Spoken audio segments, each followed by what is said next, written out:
We are now going to discuss this issue of a new world order. As we saw in Revelation chapter 17, the kings of the world give their power unto the beast.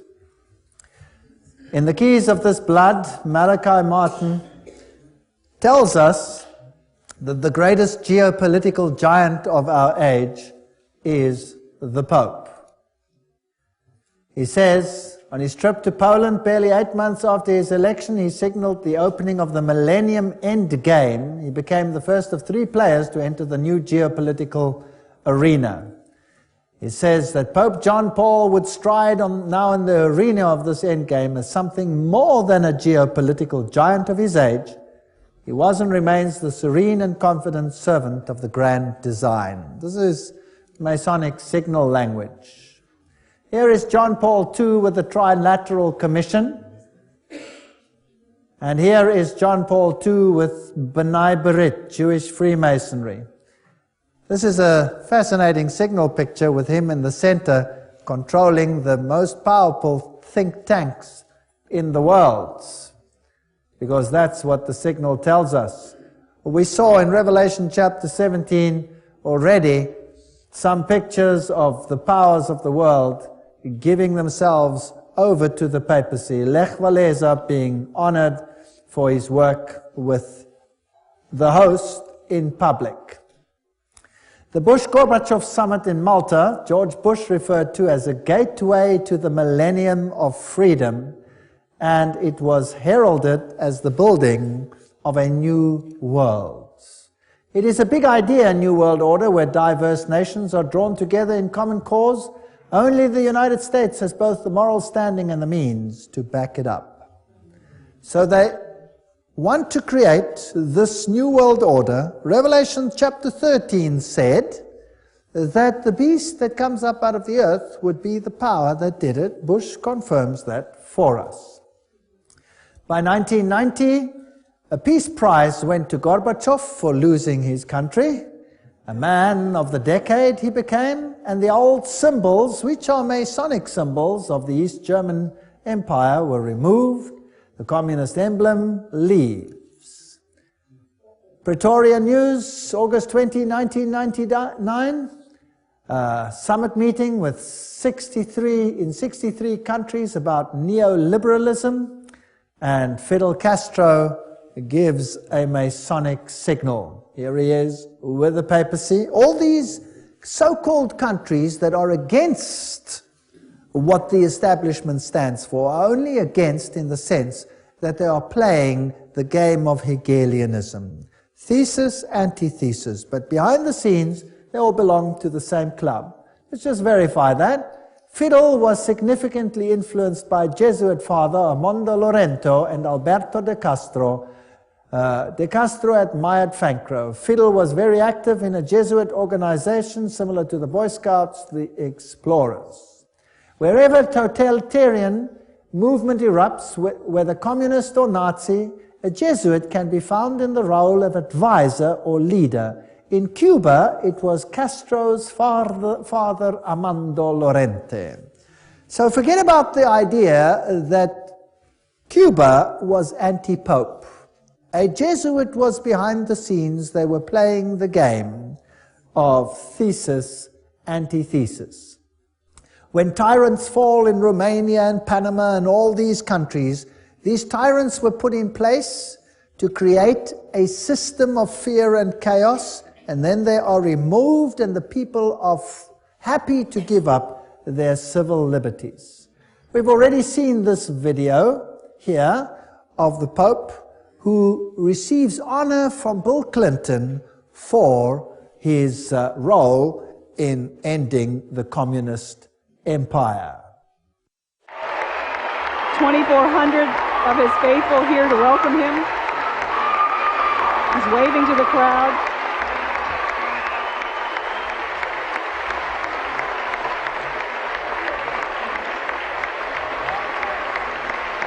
Archbishop Regali is alongside the Pope as he shakes hands with the First Lady. We honor you for helping to lead a revolution of values and spirit in Central Europe and the former Soviet Union, freeing millions to live by conscience, not coercion, and freeing all of us from the constant fear of nuclear war. Your Holiness, on behalf of all of us gathered here today, indeed on behalf of all the people of our beloved nation, we welcome you back to America. Ladies and gentlemen, His Holiness Pope John Paul II and the Vice President of the United States and Archbishop. Pope declares the European community heaven sent. Very fascinating. Konrad Adenauer, who was the German Chancellor at that particular time when this was being devised, well, he is to be declared a saint. Can you believe that? He is to be declared a saint for his work. Pope declares EU heaven sent. And saints at the moment, Roman Catholic principles, they are to be declared saints. Now, to bring about the European Union, they had Maastricht. Maastricht is a Roman Catholic little town in a Protestant country in the Netherlands. And the symbolism there was very interesting. The 12 stars, they represent also the 12 stars that you have in the book of Revelation, which they apply to Mary rather than to the woman in white. It is also fascinating that the European Union issued a poster which was posted all over Europe where they had the Tower of Babel under construction. Can you see that? This was posted all over Europe, and the stars were upside down representing the goat of Mendes. This is Satanism. This is the new Tower of Babel. And the high French politicians said, we are building a new Babel, which they emphasized with this poster, and this time we will succeed. The new parliament of the European community is built like the Tower of Babel. In fact, it has a plaque on the inside or a poster which says precisely this. And it has these scaffolding to give the appearance that it is under construction. This is rather arrogant. This is the new European identity card, and if you look at it at the back and you turn it upside down, what do you see? You see the goat of Mendes. The horns are slightly modified to give another symbolism of the seat of the earth, but the inner facial features of the goat are very clearly discernible, and what these mean over here, I would rather not say. If we look at the high politicians of Europe, those that played the role in all of this, they are Masonic. That is a Masonic handshake between Schröder and Kohl, signifying the new Mason is taking over where the old Mason is leaving. So just as we saw that Kerry is a Skull and Bones member in America now, and the present president is a Skull and Bones member, it doesn't matter which one is going to win. So here too, Mason replaces Mason. Fingering the system, they're all showing that they're all part of the same system. When the Soviet Union fell, the new emblem that it adopted was this one, the double-headed eagle. Could you guess why? Well, the double-headed eagle is the symbol of Freemasonry, and it obviously shows who is in control. The queens, the kings of the world, as we have seen, all of them are high Masons and subject to the Roman Pontiff. And Islam, we did a whole lecture to show the intrigue of the Islamic religion and the Catholic religion, that behind the scenes, controlled by the secret societies, they have one aim, and one aim alone, subject to Rome. So what is all this war about with Islam? Who are these people who are pulling the strings in the world? And why are people being rubbed up between them? From the rock stars of the world, the Bonos of the world, to the political leaders of the world, everyone seems to be bowing down to the papal Caesar. from the east to the west. The Islamic world is currently being set up as the synthesis in the religious world, pitted against the Judeo-Christian culture as the antithesis, and then out of this must come a synthesis, where all of them will unite.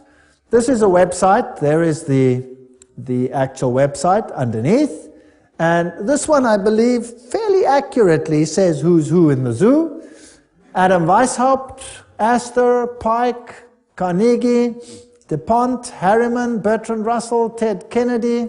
These are the Illuminatis of yesteryear and today. George W. Bush, of course, he's a Skull and Bones member. That's a sub-organization of Chapter 322 of a German organization, the Illuminati, therefore. Bundy, Habsburg, Freeman, Teng Hui, Hillary Clinton, Alan Greenspan, Rockefeller, Rothschild, Wahlberg. These are the bankers in the system, the negotiators, Lord Carrington, Jimmy Carter, Henry Kissinger, Lord David Owen, Richard Holbrooke. These are 33 degree Freemasons, or Knights of Malta, or Bilderbergers, Committee of 300. They all belong to the same club.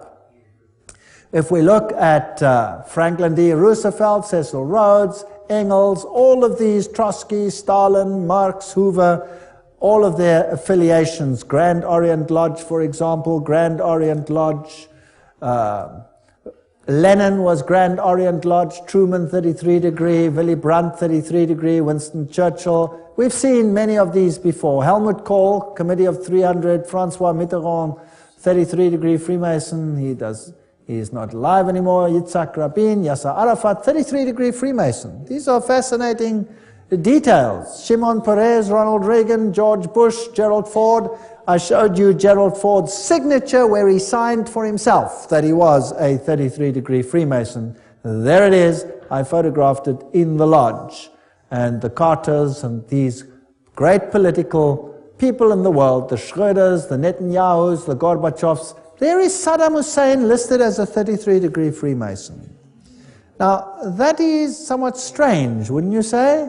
King Hussein, Al Gore, Tony Blair, all of these issues. Look at Saddam Hussein over there. Here's a picture of Saddam Hussein. And this is a picture that was beamed on national television during the war. During the war, of what he looked like. Now, they also said at that stage that they weren't sure whether this was pre-taped. That means it could have been pre-taped before the war even took place, because if they are insiders, they would know who's who and what is going to happen. Now, there is a very interesting rumor about this man. Have a look at his face, and have a look at the fact that he has no beard. The CIA, as well as the British Secret Service, said at the time it could be a double. It could be a double, but nevertheless, that is what was depicted. He has always looked like this. He's never had a beard. This is what he's looked like.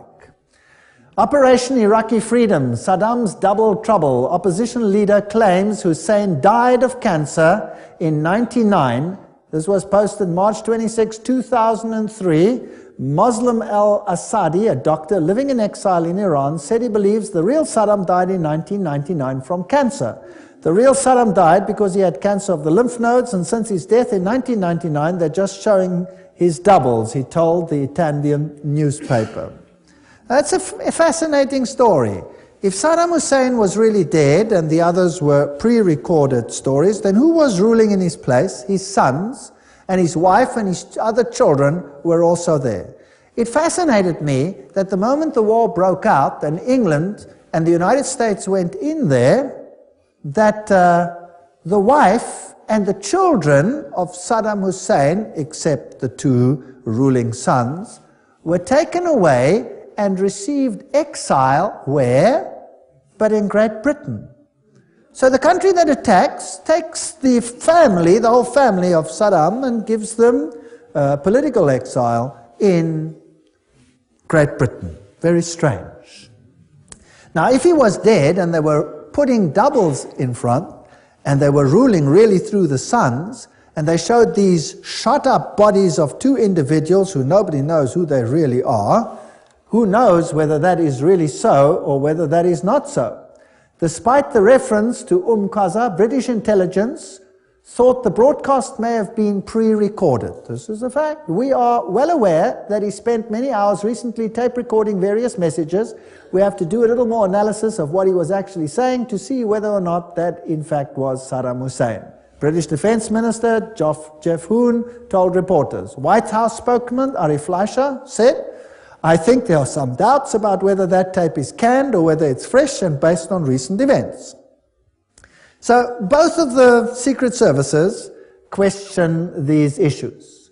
Then they find, finally, Saddam Hussein's hideout, a filthy place, they say, and they arrest the man and show him on national television. After that, one does not hear too much. And he has a magnificent beard. A magnificent beard. Now, if the previous one was shot during the war, then this must be the best hair fertilizer that mankind has ever found. Maybe he could become a multi-zillionaire patenting this fertilizer to make this beard grow as it is. They used at least 3 doubles. Who knows who this man is? And to say that they did blood tests, who knows whether you can trust the laboratories that did this. Nevertheless, he's listed as a 33-degree Freemason. There are plenty of questions regarding this man, and there is no evidence except for his family that is safely living in exile. Royalty, Prince Bernhard of the Netherlands is 300, Committee of 300, and here Prince Beatrice and Prince Bertil, the Queen, of course, Prince Philip, all of them high Freemasons. Mengele, Walt Disney, all of these individuals. The world is really run by these individuals. Here is the Duke of Kent, giving the Masonic handshake under the Masonic shield. He is the current Grand Master. So he is the highest Freemason at the moment, if you like, because a king may not be, or a prince may not be the Grand Master. He is currently the Grand Master. So here is the highest Luciferian in the country at the moment. Political leaders, the Bill Clintons and all of these, we've dealt with them.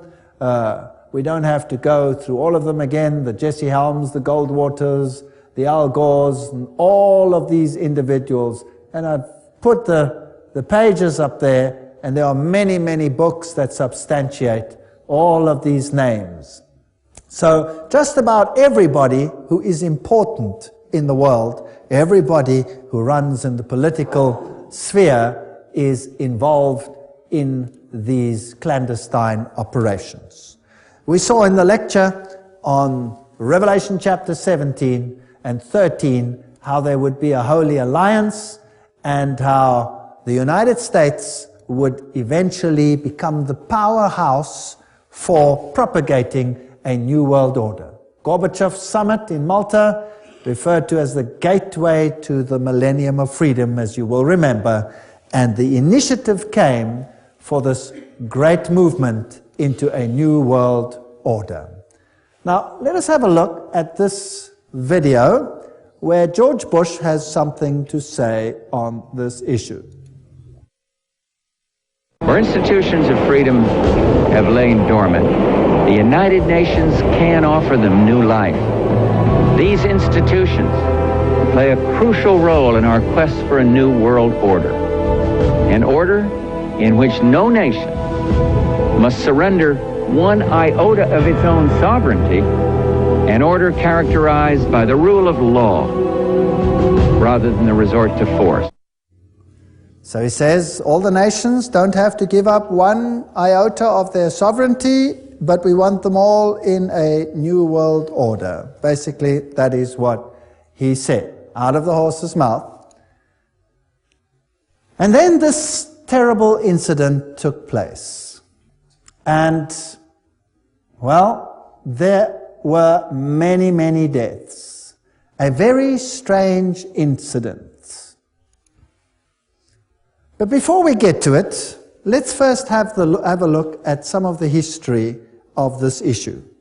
The United States had a problem in that it wanted to introduce anti-terrorism laws, but there was no real terrorism in the United States. And then all of a sudden, a building in Oklahoma, April 19, 1995, was gutted by explosions, and they fingered a man, Timothy McVeigh, who worked alone, they said, and brought this building down by parking a van filled with explosive outside and blowing the building to smithereens. That's the official report. Inside were women and young children, and if anything gets the sympathy of the people, well, then that is surely one of them. Let's have a look at what happened here. Through federal authorities that a second bomb has been found inside that federal building in Oklahoma City. It was an explosion at 9 o'clock this morning that did that damage you're looking at right there. That was in the federal building did go off. It did the damage that you see right there. The second explosive was found and diffused. The third explosive that was found, and they are working on right now as we speak, I understand, both the second and third explosives, if you can imagine this, were larger than the first. First bomb that was in the federal building did go off. It did the damage that you see right there. So you heard there on national television that a second bomb went off and it did the damage that you saw over there. They found a third explosive device within the building. The official report, however, says what? That there was a van outside with explosives. Now, I was not there. I was not there, so I'm not going to set myself up as a judge as to what happened over there. I can merely say what the report said, what the news said, and then we'll ask some questions, and you decide what happened over there. Timothy McVeigh apparently worked alone, just like in the Kennedy case, and he blew this place up. But eyewitnesses say, no, they saw two individuals, and they saw this truck on a previous day, and they had a number. But when this building exploded, there was no real crater where this truck is supposed to have exploded. Now, if a truck explodes outside the building, there must be a crater, and the building must implode. But the building didn't implode, it exploded. And that was done by a device on the inside, as you heard over here. So now, to fit the case and to say it was a truck, the people said, well, surely if it was a truck, then there must be some parts left of that truck. I mean, an explosion doesn't just get rid of every piece of a truck. It might be in smithereens, but there should be a piece of an engine block or something like that. There was nothing. Eventually, the pressure became so great that a CIA agent jogging 4 blocks away stumbled over the rear axle of the truck and found it. But the problem was, how do you identify this rear axle as part of that truck? Now, they had a registration number, and fortunately the number was on the rear axle. Now, nowhere in the whole world do you put registration numbers of vehicles on rear axles. So this is a strange issue. But anyway, he was fingered as the sole one.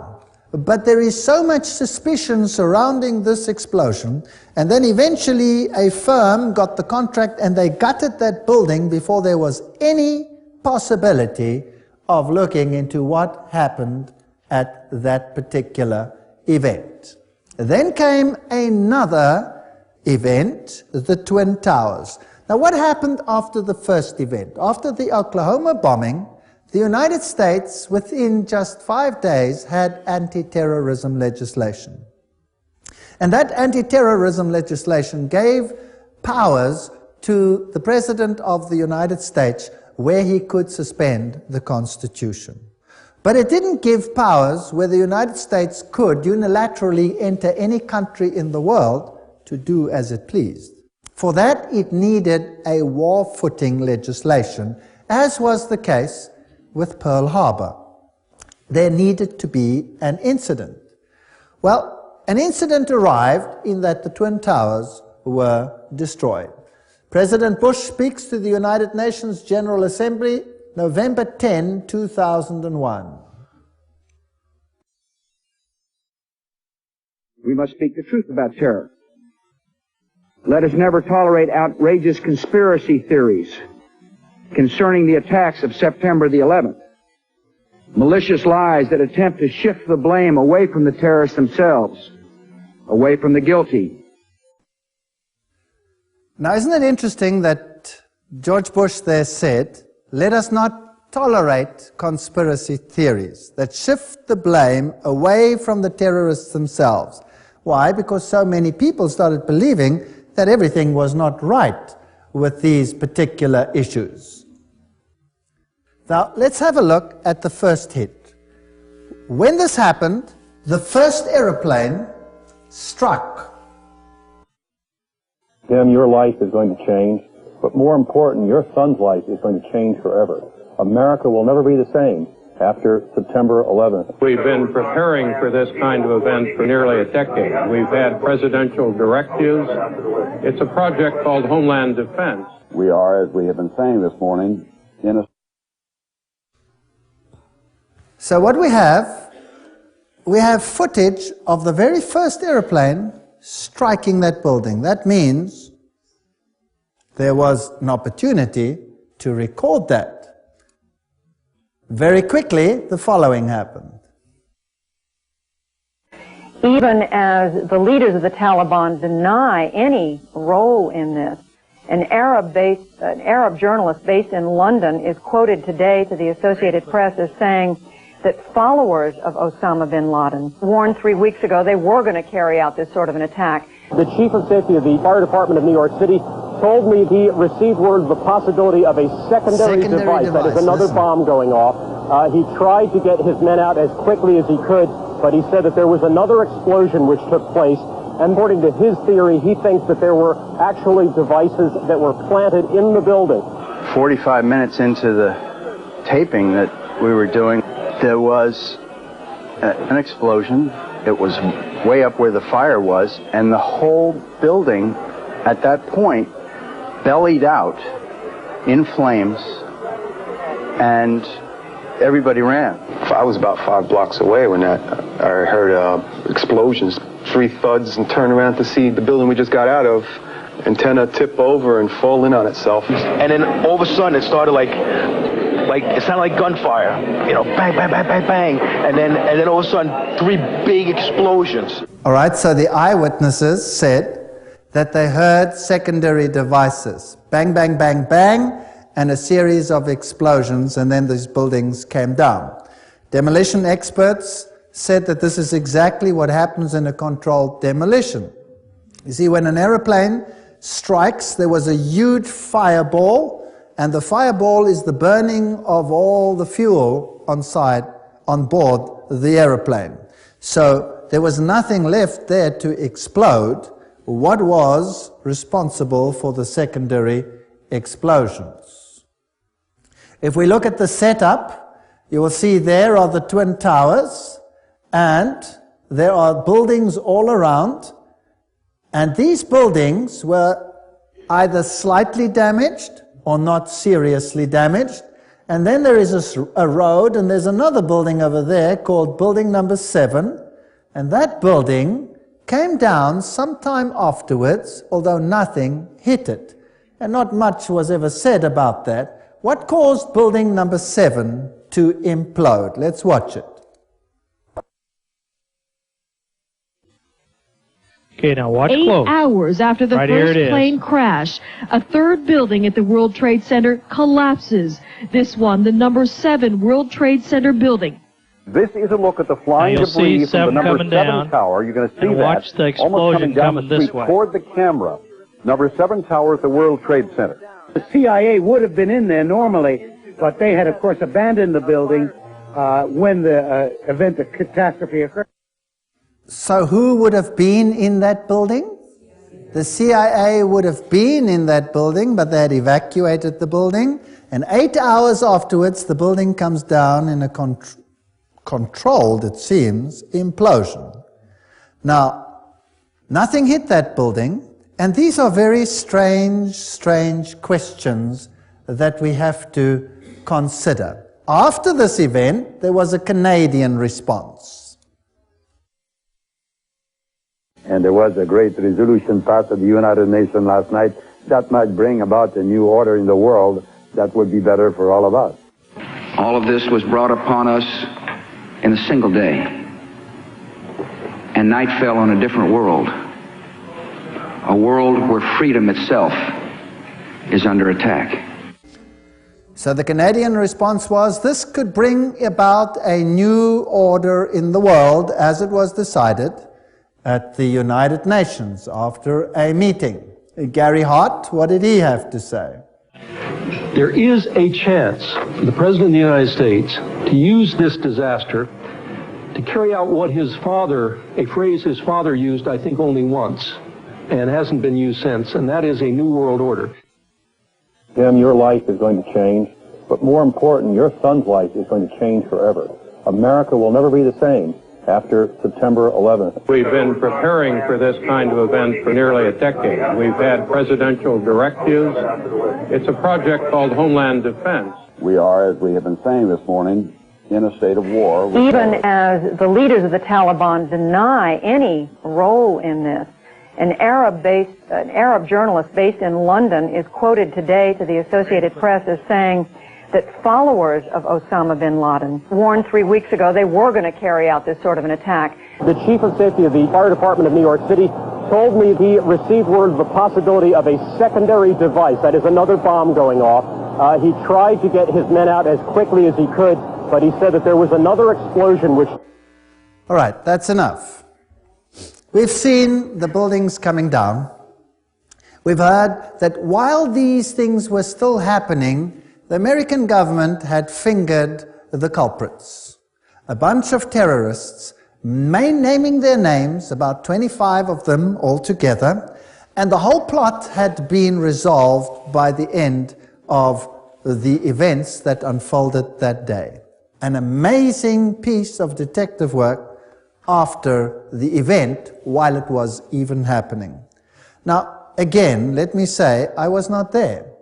So let me tell you what has transpired and what people have said about these issues in the world, what has been published and what is fact that cannot be disputed. And then I don't make a judgment because I wasn't there. You make the judgment based on the facts.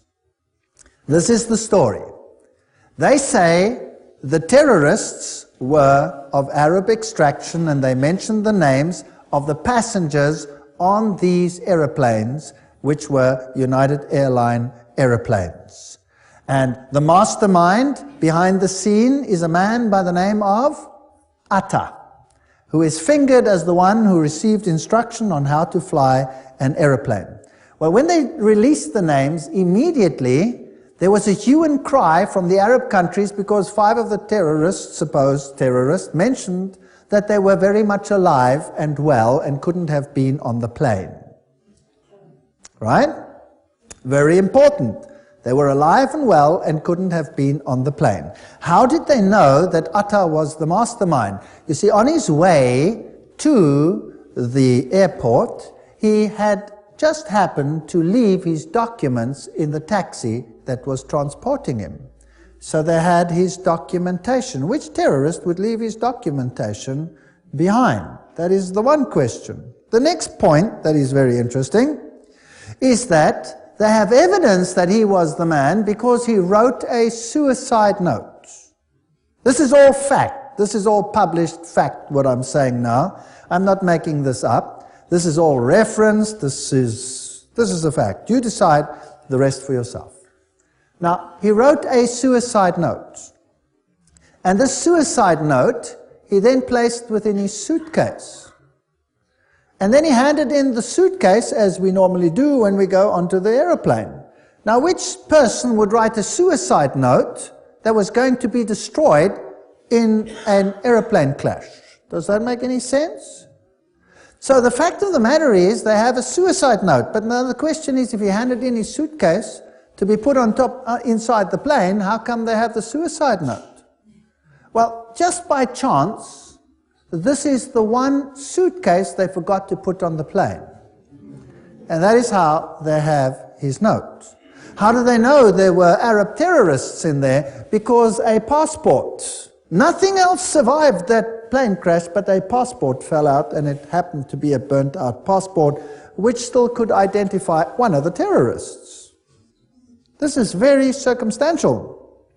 Now, as these aeroplanes, with absolute precision, struck those twin towers, their black boxes were totally obliterated. These are of titanium and are designed to survive such crashes. There is no evidence of them whatsoever. They have been totally destroyed. So we have a very strange situation. What hit building number 7? Nothing hit it, but it came down in like fashion, and there is plenty of evidence that there were possibly secondary devices in the buildings, as you heard from the commentators themselves. So, what about the infrastructure of the aeroplanes? Well, there are certain parts lying there, so there was definitely a situation where those planes hit that particular building, because you have wheels and all kinds of components of the aeroplanes surviving. Even those crashes, with those tremendous explosions, there were parts of these aircrafts everywhere. Every time an aeroplane crashes, there are huge pieces of fuselage and etc. which remain, and they sometimes can fit all these things together, and that was also the case at the Twin Towers. 3 days before those buildings came down, 3 days before, the shares in the airlines had been sold at a turnover such as had not existed ever before. And certain banks bought these. So somebody might have been tipped off that something was going on. And then a very interesting case, there was a man in your country, in Canada, who happened to be in prison. And they had caught him in a gambling situation, and they imprisoned him. And he said, "Let me go, I am clandestinely working for the CIA. I'm an agent, I was investigating money laundering, etc., etc., etc." And they would not let him go. Then he gave the names of his contacts at the CIA, and the CIA was probably embarrassed because of this situation and denied knowledge of it, and he was very angry because he felt he had been stabbed in the back. And this very often happens in this industry. And so he wrote a letter before the September 11 attack outlining some events that were going to take place, and he mentioned that aircraft were going to fly into the Twin Towers and into the Pentagon. Now, nobody made any use of these, but when it actually happened, then this came to the fore. So here was a CIA agent who said ahead of time that this was going to happen. Could be chance, could not be chance. You decide for yourself. A certain Atta, the man who is supposed to have planned this, with only in-flight training, with absolute precision, they went into those buildings. This is an amazing story. Received funds, $100,000 US, from Pakistan's secret service into his bank accounts. And they worked very closely with the United States. So here had been a transfer of money. But the plot doesn't end there.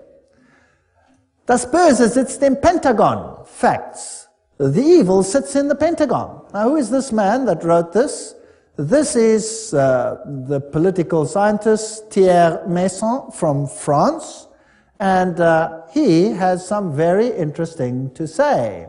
Who was it? What happened over here? How come they had all the names of all these people, and yet there is no real evidence that these people were actually on board? Here's the story. I'm just giving it to you with the passengers, the machines that flew into these twin towers. And then there's this fascinating case of the other aeroplane that went into the Pentagon. And here are the pictures that were published. The dates were strangely wrong. They were September 12, but apparently they said it's because they released them the next day. And what you see is smoke over there. There are no debris pots, nothing. Here is a piece missing, no picture. There you have an impact of a flame, and you have this fireball over here. That's it. If you look then on the lawn, this is all that was found, but no part of a United Airlines aircraft. No parts. Nothing. Nothing whatsoever. This is the hole that was seen after the event, and most of this hole happened well after the event. So the question is, why are there no aircraft parts? Again, all the black boxes disappeared. There were no black boxes that survived, and the hole is way too small for something like that to actually have happened. Because nowhere in the world, even in the Lockerbie disaster, there was a case where there were no aircraft parts. Nothing. There was just nothing. What is even more interesting in this situation is when you look at this, when the United States rules the world, the Catholic Church will rule the world. Archbishop Quigley, 1903. Let me go back to this September 11. To rule the world, you have to be able to have access to the entire world whenever you want to, however you want to.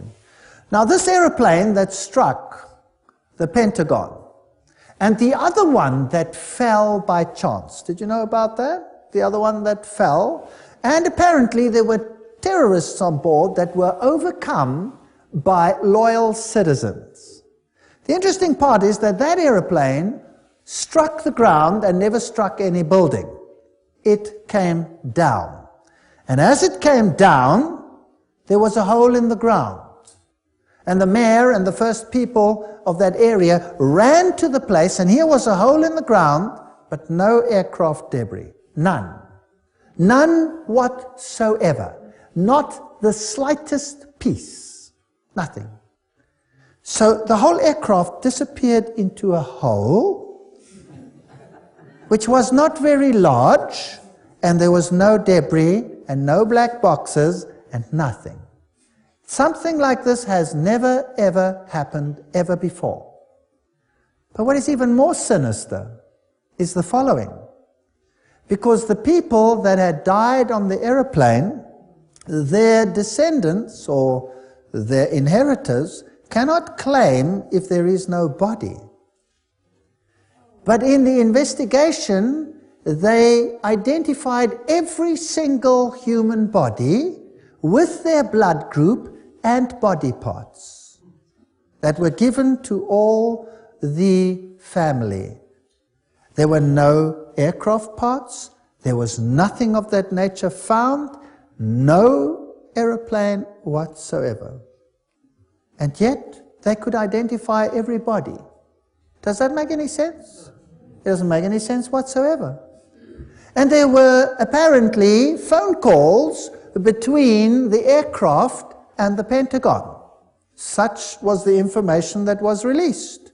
And the information was that there was a terrorist group, Arab terrorists, that were attacking this place, and the phone call was made with a handy, with a cell phone. But then, of course, they found out that if you make a phone call with a cell phone, then you get an account for that phone call. And there was no record of such a phone call. So the Pentagon backtracked one and said, yes, excuse me, we didn't actually get the phone call from a cell phone. We got it from the onboard telephone. That's how it happened. And again, they did an investigation. If you make a telephone call on an onboard phone, then you swipe your credit card through it, and there must be a record of a credit card transaction from that phone. But there was no record.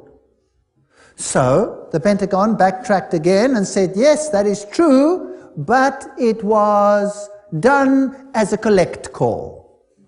That's why there was no credit card, because the individual had forgotten the credit card.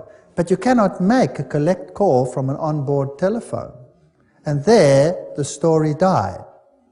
So here are 4 aircraft, no parts except the ones at the Twin Towers.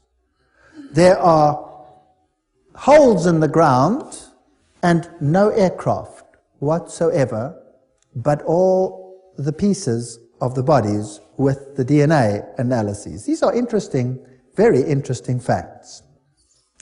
They had planned previously in the Bay of Pigs one such operation, apparently, this is history, where they were going to dupe the world by having one aircraft take off, land, the people get out, and then another one, radio control, take off and create the situation that they wanted without any people on board. This had been done before in the United States. So ask yourself the following questions. How is it possible that all this circumstantial evidence points to nobody out there? Nobody out there. Then came anthrax scares. And when eventually someone high up in politics suggested that it seems to come from a laboratory within, suddenly there was absolute silence. So let us not continue with the September 11 and ask and say it was this or that party. The fact of the matter is this is a very strange situation. And if you look at the high role players in the United States, whether it's Madeleine Albright or any one of them, they use brooches which depict Luciferian connections like goats and all of these. President Clinton here is receiving the host publicly, and he claims not to be a Roman Catholic. That is impossible. Hillary Clinton is wearing the Phoenix Rising, which is a Masonic symbol. Sherry Blair uses Masonic signals. The presidents, the prime ministers of the world, whether the Thatchers or the Carters or the whoever they are, all of them seem to belong to insider organizations, whether they are religious leaders or political leaders, or whether they are Europeans or Americans or Eastern, all of them seem to be involved. So before we continue, let us first contemplate what happens in the Africa situation, but we'll do that in another session.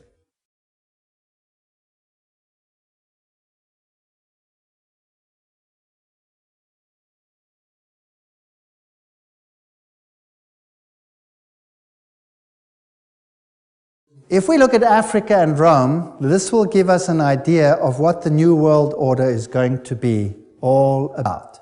Africa and what they have done to Africa serves as a model for what will happen in the entire world. The great African leaders and the tyrants of the past, like the Idi Amins, these people have all received exile and were probably high Masonics. When we look at the Southern Africa, South Africa situation, where you had the black-white issue, the apartheid issue, the role players, again, were all Masons. This is Foster, the president, and he gives a Masonic signal, and he was a Freemason. If we look at Nelson Mandela, he is a Prince Hall Freemason. So again, both sides are on the same side of a secret society.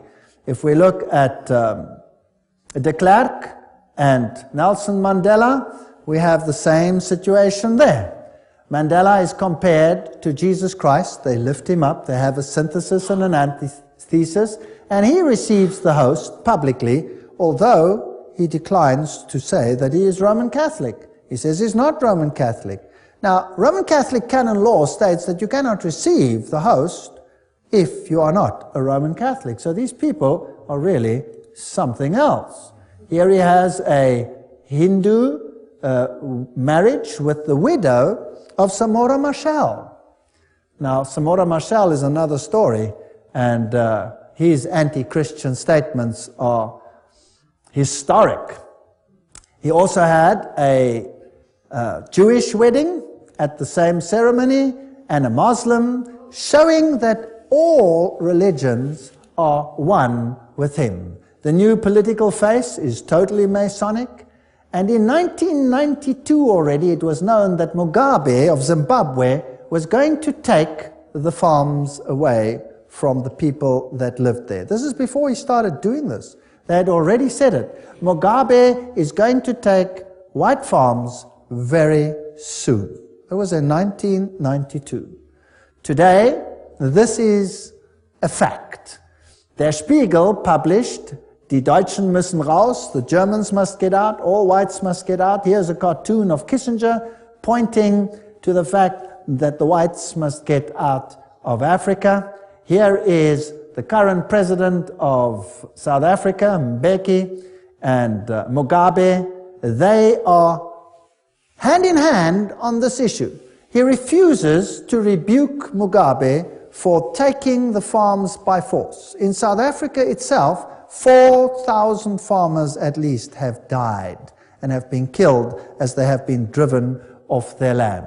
Nobody hears about these things in the world. Zimbabwe lies in ruins. But what do we find here? A tremendous building going up, and what is it called? The Jesuit province of Zimbabwe. So the Jesuits are totally in control in that country. Jesuit School of Philosophy and the Humanities, brand new buildings, while a country lies in ruins. They're preparing for a final order. And all the black leaders are in the same level as all the European and American leaders. They all belong to the same club. Now, what is this new world order? Here is the new South African coat of arms, where you can see the phoenix rising out of the ashes, the crown of Mitra with the 7 rays. All the symbolism points to the same thing. I'm going to run you through the new economic order of the New World Order. And these are now quotes from Roman Catholic sources themselves. And I would like to tell you that you haven't experienced anything yet. Waiting to come to you. And I can tell you what it feels like because I have experienced it. If you ever want to read an interesting book, read Ecclesiastical Megalomania, but I'll be quoting from encyclicals and all these things. According to canon law, the control of all property of the Roman Church state belongs to the Pope, its supreme emperor. Everything I say will have a quote now. Everything is substantiated by either a papal encyclical or any one of these. Now, communism took all property away and made it the state's property. Capitalism says the property belongs to the individual and nobody has the right to take it away. Now, if that is thesis and antithesis, then something in between is what we will want. So the Pope condemned communism, but he also condemns capitalism. The New World Order will be something in between in the name of fairness. So let us have a look at these issues. The economic thought of the Roman Catholic Church, private property. Thomas Aquinas wrote no treatise on economics, but his thinking based on that of Aristotle is foundational for understanding the economic thought of the Roman Catholic Church. Every time there is a quote. Now, what did Thomas Aquinas say? Roman Catholic economic thought is developed by the popes in their encyclicals and by the Roman Church State Councils, has been a contributor to 1. Feudalism, guild socialism in Europe during the Middle Ages, fascism in Italy, Spain, Portugal, Nazism in Germany in the 20th century, interventionism and redistributive state in the West, including the United States in the 20th century, and liberation theology in Latin America and Africa in the 20th century. What does this mean? Thomas Aquinas said, the possession of all things in common is natural law.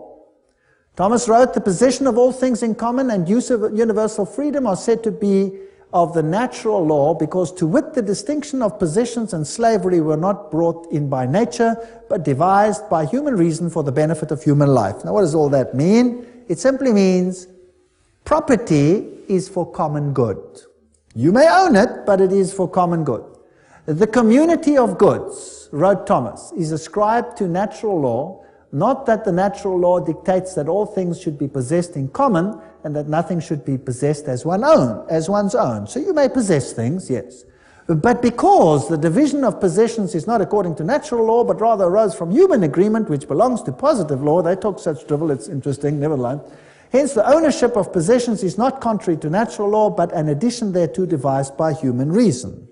Let's continue. Thomas wrote, hence, whatever certain people have in superabundance is due by natural law to the purpose of succoring the poor. Okay, now we're getting there. You may possess things, whatever you possess, but whatever you possess more than you need is there for the common good of those that don't have. Does that make sense? Now, what if you create two classes of individuals, the rich and the poor? Or what if there is a situation where you have two classes, the rich and the poor? You can go across the world and you can look at the rich nations and the poor nations, and you will find that the rich nations are all the Protestant nations. Have you noticed that? All the Protestant nations are the rich.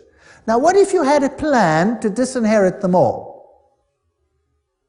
So that you would again be ruler and they would have to come and beg at your feet for anything like that. Now let's have a look at this, how this unfolds. For the purpose of succoring the poor. Because the goods of some are due to others by natural law, there is no sin if the poor take the goods of their neighbors.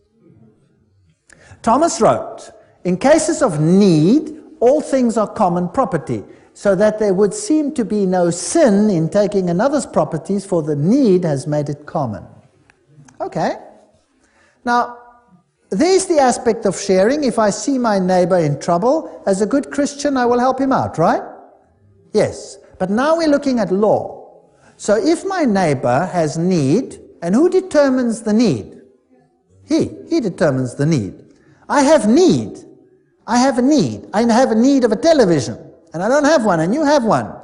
And you have money, and you can go and buy yourself another one. I have need of your television. Can he then take it without being a sinner, yes or no? According to this, yes. What if you have a car and he doesn't have one? He can take it without sin, according to Thomas Aquinas. Now, this was a long time ago. Surely this doesn't apply today. Well, we'll see. Not only is such taking of another's property not a sin, it is not even a crime, according to Thomas.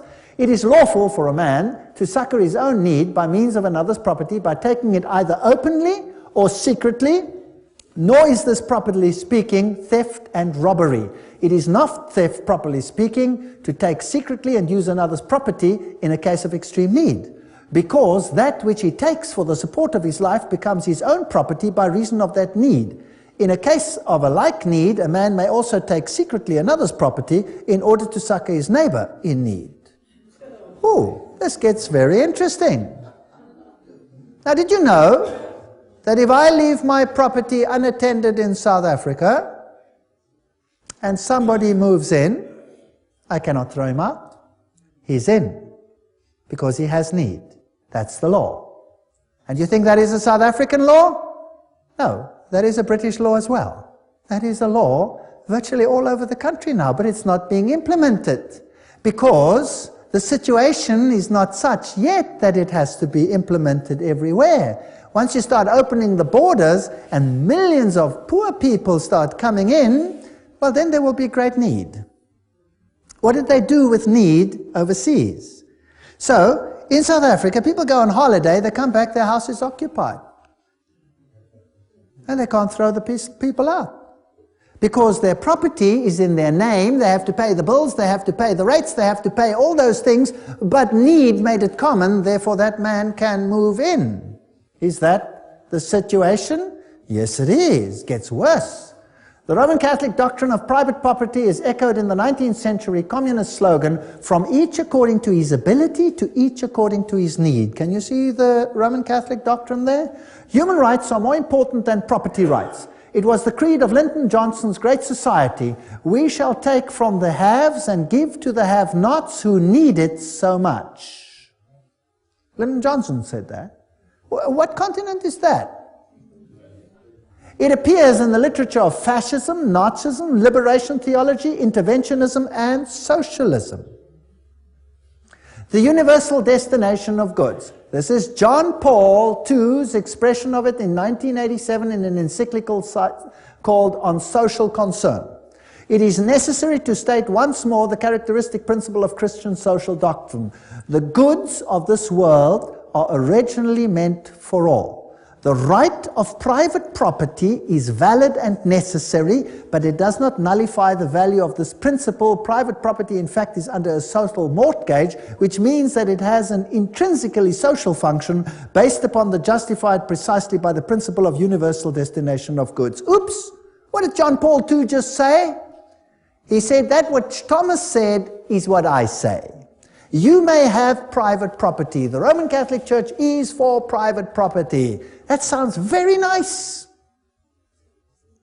But it's never qualified that that property is only yours for common good. So one day you wake up and in your garden you have squatters. And you call the police and you say, hey, or you go out and you say, get off my property. And they say, let me alone or I'll blow your head off. Hey, you go to the cops, you say, cops, come help here, people squatting on my land. Sorry, they have need. You have too much land anyway, live with it. Okay. Pope Paul VI made the point quite clear in 1967 encyclical on the progress of people. Each man has therefore the right to find in the world what is necessary for himself. This gets interesting. The recent Council, Vatican II, reminded us of this.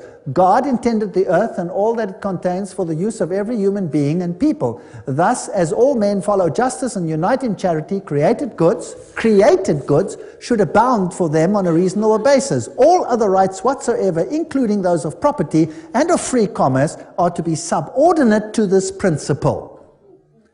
That means if I have need of a manufactured good, can I take it? So now I'm driving my car and we have a hijacking just about every 12 minutes. And a gun comes in and says, get out of the car, and I relinquish my car, and if I don't, what happens to me? I get shot. The man has need of my car. It's gone. Finished. In my own church at home, we've had hijackings after hijackings. Even the pastor. They beat him up and tried to put him into the trunk of the car. They would have killed him. He managed to fight himself free, and off he went without his car. Do you think there's any big action to find these things?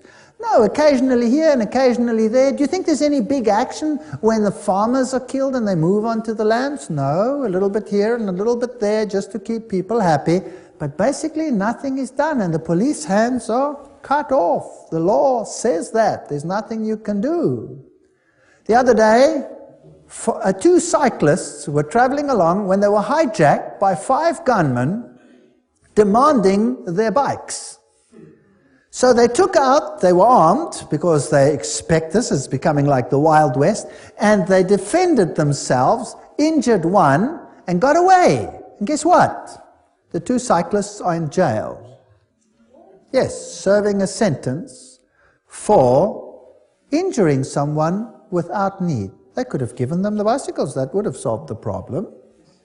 You see how the law has turned upside down? Gaudium et Spes, the Vatican II Constitution, Pope Paul quoted, explains at greater length. If one is in extreme necessity, he has the right to procure for himself what he needs out of the riches of others. Now, who defines necessity? Since there are so many people prostrate with hunger in the world, the Sacred Council urges all, both individuals and governments, to remember the aphorism of the Fathers. Feed the man dying of hunger, because if you have not fed him, you have killed him. Therefore, because private property is immoral, all men, individuals and governments have the moral obligation to redistribute goods held unjustly by property owners. Have you heard of redistribution of goods lately? Have you heard of it many times lately?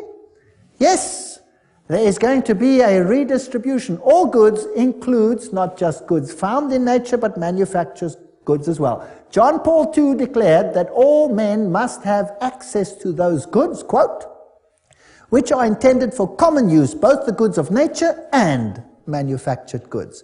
I own nothing. Only on paper do I own anything. The state rules supreme. My life soon could be a misery. So if you are attached to your homes here in Canada, and this is the basis for the New World Order, if you are attached to your cars and your televisions and all these things, loosen yourself. Because soon they will be redistributed, and there will be nothing that the white or black or pink Protestant can do about it. And if some others suffers in the way, that is fair enough. The ends justifies the means. The redistribution will go as it should be. Rerum novarum. Who's heard of Rerum novarum? This is the papal encyclical that was issued, that is being quoted to this day, Pope John's. And to this day, all of them make reference to this, including Pope John Paul II, says this is this encyclical that forms the basis of the New World Order. Well, I thought it's important to study it. One of the Roman Church State's most influential statesmen on economic matters is the encyclical Rerum Novarum on the condition of the working classes. The Roman Church State allied herself with the proletariat, which in Marxism is the great and final enemy of the capitalist order. Pius, writing, declared that Rerum Novarum, however, stood out in this, that it laid down for all mankind unerring rules for the right solution of difficult problems of human solidarity called the social question. Now, let's see. By far the most notable evidence of this social teaching and action which the Church has set forth through the centuries, undoubtedly, is the encyclical Rerum Novarum, issued 70 years ago. The norms and recommendations contained therein were so momentous that their memory will never fall into oblivion. John, Mater e Magistra, the papacy speaking. Pope Pius told us that the encyclical Rerum Novarum was instrumental in ending laissez-faire capitalism in the 20th century by ushering in an era of effective interference by the government. Have you got this? Let's see how it ends up. Rerum Novarum was the voice of moral authority needed to ensure the development of effective interference by all governments in the 20th century. How many governments? All. Pius wrote, "It is not surprising, therefore, that under the teaching and guidance of the Church, many learned priests and laymen earnestly devoted themselves to problems of elaborating social and economic science in accordance with the condition of our age. Under the guidance and light of Leo's encyclical, Rerum Novarum was thus involved a truly Christian social science, which continues to be fostered and enriched daily. Tireless labors, all these people, labors, now note carefully, of those picked men whom we have named the auxiliaries of the Church." So everybody working in the secret societies, the Opus Dei, the Mites of Malta, the Knights of Columbus, all of these people working, those picked men, to bring this about. Nor were there the only blessings which followed from the encyclical. The doctrine of Rerum Novarum began little by little to penetrate amongst those who, being outside Catholic unity, do not recognize the authority of the Church. And these Catholic principles of sociology gradually became the part of the intellectual heritage of the whole human race. Where are we going? I'd like to know. Thus too we rejoice that the Catholic truths proclaimed so vigorously by our illustrious predecessor are advanced and advocated not merely in non-Catholic books and journals, but frequently in legislative assemblies and in courts of justice. Those picked men whom we have named the auxiliaries of the Church, who have been instrumental. This is John Robbins writing. Who are they? Under fascism, property owners may keep their property titles and deeds, but the use of their property is, as Leo wrote, common. Fascism is a form of socialism that retains the forms and trappings of capitalism, but not its substance. This is basically what it boils down to. When we speak of reform of institutions, the state becomes chiefly to mind, not as if universal well-being were to be expected from its activities. And what is the state going to do in all of this? The experiment with economic freedom, Pius wrote, must end. And economic life must again be subjected to planning and government. Who wants to control your economic life? Government. John Paul II wrote in his Sollicitudo Re Socialis on social concern, it is necessary to state once more the characteristic principle of Christian social doctrine. The goods of this world are meant for all. Private property is under social mortgage. These are the things which will be controlled. He wrote, a faithful echo of the centuries-old tradition of the Church regarding the universal purpose of good. In today's world, wrote the Pope, we are faced with a serious problem of unequal distribution of the means of subsistence originally meant for everybody. Then came liberation theology, and Pius wrote an encyclical on atheistic communism, an age like ours, where unusual misery has resulted. Who created the misery? They created it so that they can create the solution which they want. So, in Africa, they elevate a few and suppress the masses. Then they turn it around and they create the situation that they want. They create communism, they create the chaos. Out of the chaos, they create the social order which they want. So the second reign of terror was supported by the papacy. Father Camilo Terres, who was shot in 1966, declared, the Catholic who is not a revolutionary is living in mortal sin. Pope John Paul II wrote in 1968, the Church does not hesitate to defend fearlessly the just and noble cause of human rights and to support courageous reforms leading to a better distribution of goods, including earthly goods such as education, health service, housing, and so forth. Now we come to human rights. What did we read about in the French Revolution? What's going to be the standard of the world? Human rights. You have a right to property. You have a right to anything that you have need of. We are convinced that the theology of liberation is not only timely, but useful and necessary. That's what the Pope says, not me. This is his words directly. John Paul II, letter to Brazilian bishops. It should constitute a new stage of the theological reflection initiated within the apostolic tradition. And then he refers to Rerum Novarum. Franklin Roosevelt, when he was elected, he made Professor Ryan part of his administration. Now, who was he? Ryan wrote in 1931, the workers have a claim upon industry for all the means of living from the time they begin to work until they die. When industry does not do it directly, then it is the business of government to enforce it upon industry. See how it starts? Right. Now, let's look at some of the human rights. You have a right to freely found unions for working people. You have a right to culture, a right to emigrate, a right to immigrate, a right to food, a right to clothing, a right to rest, a right to medical care, a right to just wage, a right to life, a right to safe environment, a right to personal security of workers, a right to family life, a right to private property, highly qualified of course, a right to common use of all goods is just thereafter, so that means nothing. A right to work, a right to pension, a right to old age, insurance, a right to association, a right to security, a right to integrity, a right to social services, a right to strike, a right to choose a state of life freely, a right to found a family, a right to education, employment, good reputation, respect, appropriate information, a right to the upright, blah, blah, blah, protection of privacy, right to rightful freedom, professional training, quality, right to adequate health care. Oh, it's laborious. How do you control that? How do you control it? If you're going to control every aspect of that, then you must control every aspect of a person's life. You will not be able to go to the toilet in future without making a triple application to the Vatican. They're going to control every single aspect of your lives. That's what they're going to control.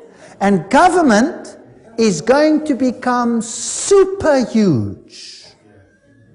Now, where's the money going to come from? From you. Now, when the money comes from you, what then happens to your wealth? it gets less and less and less and less. That means the middle class will disappear. How many classes under Catholicism in the Middle Ages? 2. There was a feudal class, the Goyim, and there was the upper class who controlled everything. Now, if we take employment, in my country, employment was running at almost 50%. In Germany, it was running at point-something%. And then it went up to 2, 3, 5, 10, 20%. Now unemployment is rife in Europe. Why? Because all the East Bloc countries are now being incorporated into Europe, and there must be redistribution of wealth. And so it's coming down, down, down, down, down. The recent surveys don't ask where you live. They say, how many rooms have you got? How many people live there? How many this? How many that? When did they do that, and in what country? In communism. And what happened if your house was bigger than your need? The one who had the need got it. But who has to pay for it? You, because you own it. It's even worse now than in communism, right? So they came to our country. Now you have to register in each individual location. And you may not vote outside your location, so that they have your location attached to your name. And then they came to my house and they said, they want to know, what is my religion? I said, I'm a Christian. They said, which denomination are you? I said, it's none of your business. They said, it is my business. Which denomination are you? I said, it's none of your business. How many rooms have you got? I said, enough. We want to know exactly how many rooms you have. I said, I have enough. Well, we want to know exactly. It's got nothing to do with you. Why do you want to know exactly? I could have another one next week, or I could put a wall in and I could have 2, right? So none of your business. You get into big trouble if you answer questions like that. You're not supposed to do that. Therefore, there must be made available to all men everything necessary for leading a life truly human. Did you know that living a life truly human is the Catholic acronym for salvation? And I will prove this to you in a future lecture, where they say to be saved means to live a life truly human. That means the kingdom of God for Catholicism is the kingdom of Catholicism ruling the world on this earth and giving everyone the capacity to live a life truly human. That means enough to take care of your basic needs and nothing else. Do you like the New World Order? Do you like it? You know what? The Bible calls him the man of sin. Now, there's another word for the redistribution of wealth, and I've given it to you already. What is it? It's called theft. That's right. The Bible says, thou shalt not steal. That means thou shalt not take from one who has and give it to someone else. That's called theft. That's breaking the commandments of God. Is that correct? Yes. We will see that this system of human rights breaks every single commandment of God as we go along. When God distributed land to Israel, how was it distributed? As an eternal inheritance. It was your land. Ahab wanted Naboth's vineyard. And Naboth said to him, I will not sin against the Lord my God, because this land has been given to me as an eternal inheritance and to my children. God gives each one a piece that is his. They take it and distribute it according to need, but you pay the bill. Fascinating. The complex circumstance of our day makes it necessary for public authority to intervene more often in social, economic, and cultural matters. The Second Vatican Council, that's what it said. So they're going to intervene at every level of your life. Lob von Gorbatschow für den Papst. Gorbatschow praises the Pope, and he says the Pope is right in his demand for a new world order. In 1991, the San Francisco Chronicle already said Pope calls for a new world order. Albert Einstein says, Mankind's desire for peace can be realized only by the creation of a world government. With all my heart, I believe that the world's present system of sovereign nations can only lead to barbarism, war, and inhumanity, and that only law can assure progress towards a civilized, peaceful humanity. Interesting statement, Albert Einstein. What did he also state? He says, there is no salvation for civilization or even the human race other than to creation of a world government. That was Albert Einstein. What did Hugh Tunt, former Secretary General of the United Nations, say? He said, world federalists hold before us the vision of a unified mankind living in peace under a just world order. The heart of their program, a world under law, is realistic and attainable. What did Mortimer Adler say? World peace is impossible without world government. Winston Churchill. These are big names. I'm not talking about small fry. The creation of an authoritative world order is the ultimate aim towards which we must strive. Charles de Gaulle, nations must unite in a world government or perish. How do you do that? How about creating so much conflict that everybody will be willing to give up their sovereignty? Do you know what? In South Africa, I give these lectures to the public. The people are in despair. They are being robbed, driven off their land, they're being murdered. Our houses look like prisons. We cannot go to sleep without locking everything. In my very own little block, we've had murder after murder after murder, and robberies, aggravating robberies, and nothing seems to happen. Police don't even care. They don't even come out. Because there is so much turmoil all over the place that they cannot even cope with it. So who cares about your little problem that you've just lost everything? Take it to the insurance and see if you can get it back. Irrespective of the pain. They come in, they move in, they take all your private papers, they burn them. You have no record of your life, everything's gone. They sell the furniture they don't want, and the rest they keep for themselves and say, get lost. It's now time for redistribution. You had land before, now it's my land. That's how it goes. This is the New World Order. Welcome to the New World Order. Bertrand Russell, the only possibilities are now world government or death. The Humanist Manifesto, too, urges us to move towards the building of a world community.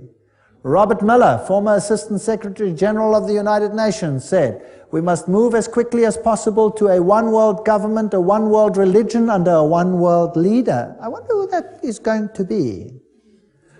These are big, big names that I'm putting on the screen. These aren't speculators here and there. I'm often accused for speculating. Well, the biggest speculators are these people themselves. And what about this man? We saw how peace and unity was to come about. It was great. A great feeling of excitement, of peace, unity, of love. Peace, love, and unity. Unity. Yes. Unity? Yes. All nations will come and worship before you, Lord, and worship before you,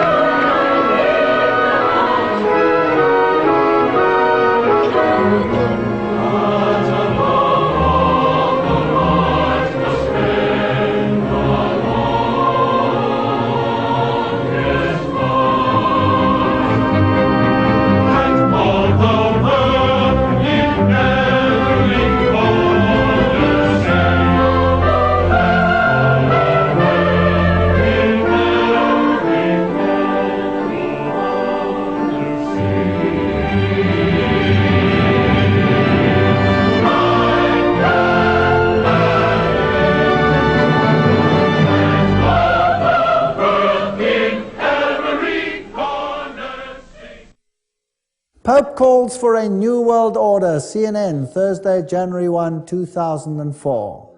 He made his whole New Year's speech revolve around the new world order.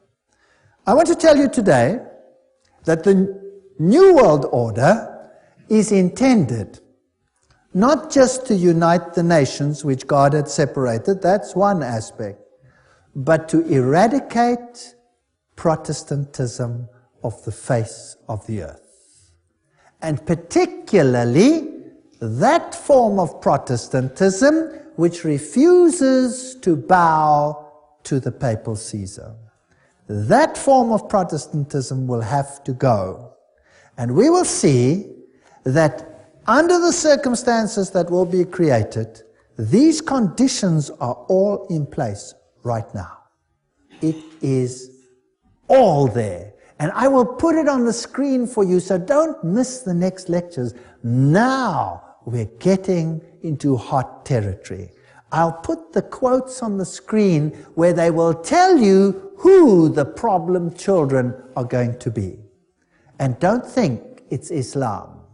It's someone else. Don't miss the next exciting episodes. But before I go, I would like to remind you that Jesus said that this was going to happen.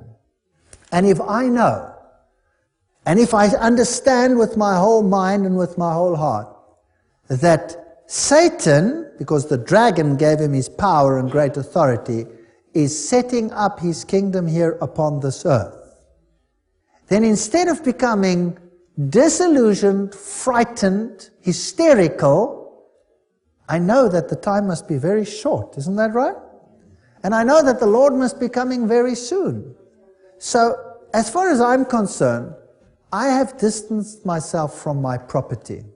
If I literally had to come home next week and find my wife somewhere in another little room and my house occupied by whomever, then I will say, tough cheese, it's going to blow up anyway, who cares? It's going to be destroyed when the Lord comes by the brightness of His coming. Why not take it now? Have fun while you can. And I'll move on somewhere else. I don't mind building a tree house for a little while. That should be okay. If they take my cars, well, that's okay too. We'll get another one, and if we can't afford another one, we'll walk. Who cares? I really don't care anymore. But people who are losing things become desperate, and what do? They commit suicide. By the thousands, people are committing suicide. If they understand this message, and they understand where we are going, would they then commit suicide? No, they gather hope. They say, wow, so we're part of a big exciting end game. And this is exactly what is happening. People are getting hope, and they're giving their lives to the Lord Jesus Christ, and they are saying, Lord, save me, not only from my sin, but save me from this world. I am longing for your kingdom. Do you know what the government policy is in the kingdom of God? I've already told you. Everyone in the kingdom of God gets a dwelling place in the city built by who? By God. And it has your name on it. Did you know that? You have a city dwelling. In the new world, what happens? God says, no longer will they build houses and others live in them. So what are you going to do? They will build houses, says the Bible, and they will plant vineyards. And no longer will you plant vineyards and others eat of them. What does that mean? That means you will have a country dwelling where you will have a farm which God will bless. And who does it belong to? To you. For how long? Forever. Forever and ever and ever and ever. That's God's policy. So who cares about what they're going to do? Who cares? And eye has not seen, nor ear has heard the wonders that God has prepared for them that love Him. That does not just include the glory of seeing our King in heaven. It includes everything that goes into making life pleasant. And the new kingdom is worthy of waiting for. Really. I look forward to the new kingdom of God. It'll be a great place. And we will unfortunately see this world go from bad to worse. And I don't want to lie to you and say it's going to get better. I'm going to tell you it's going to get worse. Very much worse. What happened in the French Revolution is the forerunner of what will happen in the entire world. There will be anarchy like you cannot believe. But if you are under the protection of the Most High, nothing will happen to you. So why not accept Him? Why not say, Lord Jesus, I want you to be my personal Savior? Why not say, Lord, clean up my life, let's walk together, because your government is the only one worth having. And imagine looking in His face and saying, wow, this is my God. I've waited for Him. He will save me.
Heroes of Flight 93. The official version is that this plane was heading, let's say, for example, for the White House or for the Capitol building, but that some heroes on board overpowered the pilot, and then the plane crashed onto the ground, killing all the occupants.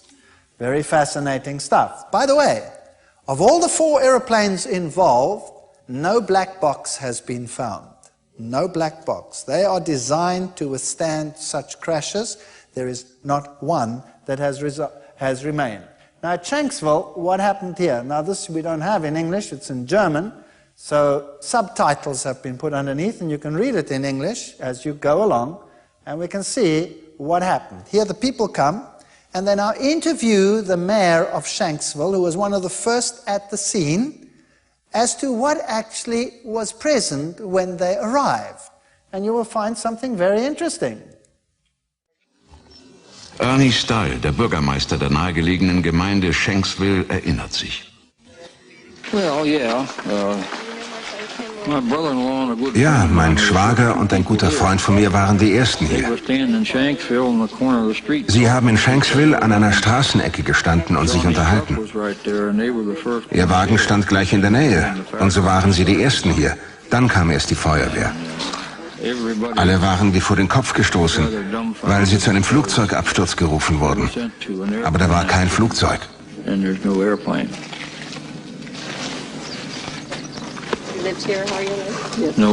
Flugzeug.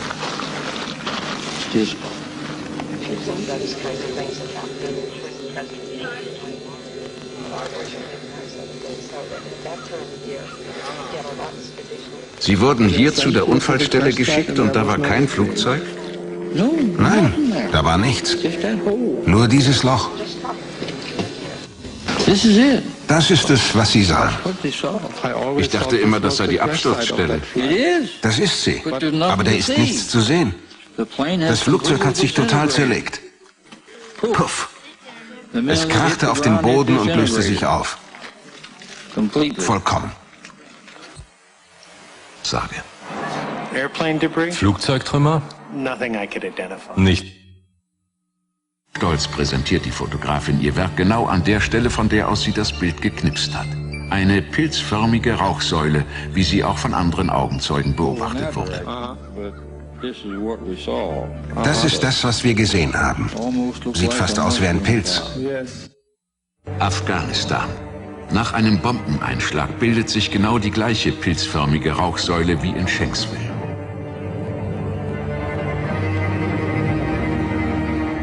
es doch eine Bombe oder eine Rakete? That's an interesting story. So here you have an interview with the eyewitnesses that come to the crash site, and there's no airplane. But there's a hole in the ground. And in the hole, nothing. No airplane. No airplane debris, nothing. Just a hole in the ground, in which a whole Boeing disappeared, totally dissolving itself, with nothing to show. Interestingly, they have the bodies of every single one that was on board, but there's no airplane. Now, that is weird. You must admit, that's kind of weird. And that is the picture of the actual cloud that formed. This photographer just happened to be there when it happened. And that is the cloud that forms when a bomb hits, like they used in Afghanistan. And the question was asked, was it perhaps a bomb and not an aeroplane at all? And where is the aeroplane? We wouldn't know, it's gone. Now, nowhere in the history of the world has an airplane like that just disappeared. I mean, imagine when your shuttle exploded up there, what a terrible disaster that was. And that was like a nuclear explosion in mid-air. They could almost reconstruct that shuttle from all the debris that they put together. Isn't that correct? And here, nothing? Nothing? No airplane? It's gone. No airplane. Very interesting.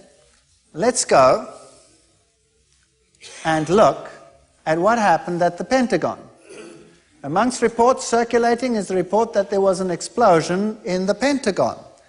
Now, according to this, an airplane flew into the Pentagon. Let's have a look what was aired on national television abroad. Von einer Explosion ohne jegliche Beteiligung eines Flugzeugs im Inneren des Pentagon wird berichtet. Übrigens, die Fassade knickte erst später ein. Das war keine unmittelbare Folge des Aufpralls. Direkt auf den eben renovierten Teil des Pentagon zu.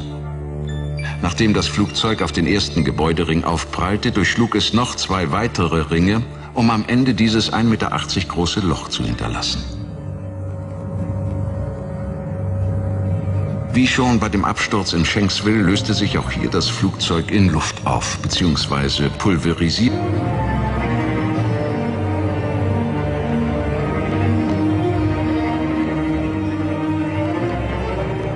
Auch nicht im Inneren des Gebäudes. Dafür nichtssagende Details. Eine Uhr, ein verkohltes Telefon, verrußte Räume. Einrichtungsgegenstände.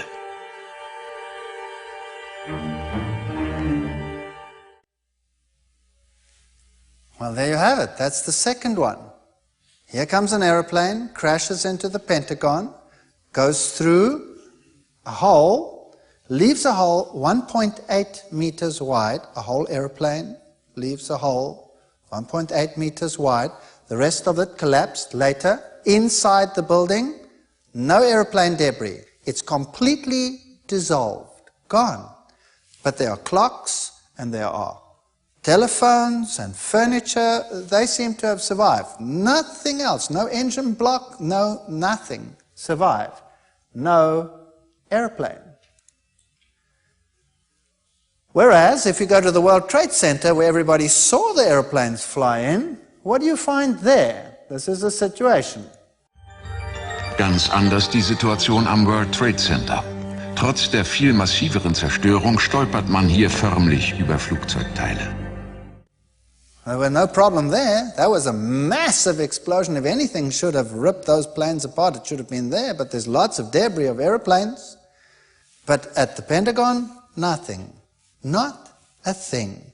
At Shanksville, nothing. No airplane. Dissolved. Completely. So no wonder this Frenchman over here, Thierry Messon, says, das Böse sitzt im Pentagon. The evil, is it in the Pentagon? This is the man who came up with some of this theory. Who was it? What happened over here? And was it perhaps totally different to what people are saying?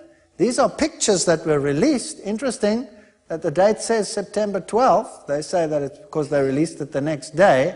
Here is the site of the plane when it is about to crash, and then suddenly a black picture, nothing, and then you have a flame. But there's no airplane, nothing. Now, when an airplane lands on an open field at this low, and it's struck right at the bottom, then the landing gear comes down automatically once the altimeter reads that, and there would be a line of destruction in the lawn like you cannot believe, but there's nothing, just that hole. And this is the cloud of flame that one sees, and this tiny hole in the building, which then later collapsed. Any debris that you see lying outside has nothing to do with the Boeing, has nothing to do with an airplane. So there's no debris from an airplane at all. Gone. The fact of the matter is that immediately after these events, the power was granted to act internationally. And you had massive legislation, homeland response, all of these things came in. Now, I'm not saying who it was, I'm not saying what transpired, I'm just giving you the facts as they were, and you decide whether the official version is okay with you.